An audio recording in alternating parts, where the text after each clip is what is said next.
Bonjour à tout le monde. Aujourd'hui, nous allons voir le TP numéro 9. Comment extraire les données dans une base de données grâce à l'instruction select.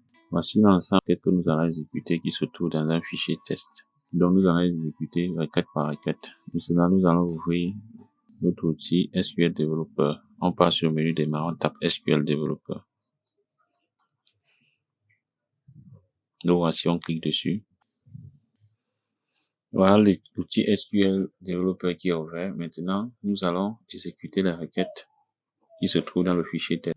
Nous copions, voici le fichier test, nous copions cette requête. Cette requête permet de retourner les salaires annuels des employés ajoutés de 300. On vient coller. Pour exécuter, on sélectionne et on tape sur exécuter. Voilà le résultat de la requête qui est affiché ici en bas. Donc ici, nous avons tous les employés, mais leurs salaires sont ajoutés de 300. Nous allons partir exécuter la seconde requête.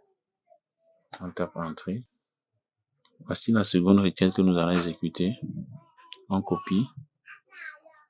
On peut coller dans l'outil SQL Developer. On a collé. On sélectionne. On exécute.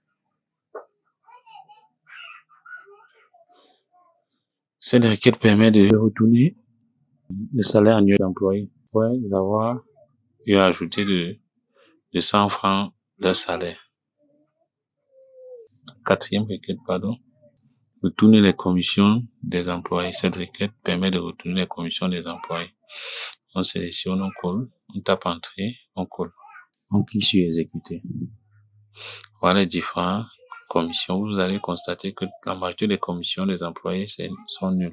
Pour la majorité, c'est nul. Ensuite, pour exécuter d'autres requêtes. On sélectionne.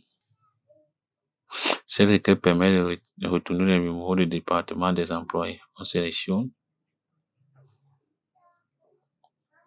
On colle dans l'outil SQL Developer. Pour exécuter, on sélectionne. On clique sur exécuter. Dans les différents, on va pour exécuter la dernière requête. Cette requête va nous permettre d'afficher l'ID des employés de chaque département. On clique sur exécuter. Vous allez voir que ici, nous n'avons pas beaucoup de lignes parce que l'instruction distinct permet d'afficher l'ID.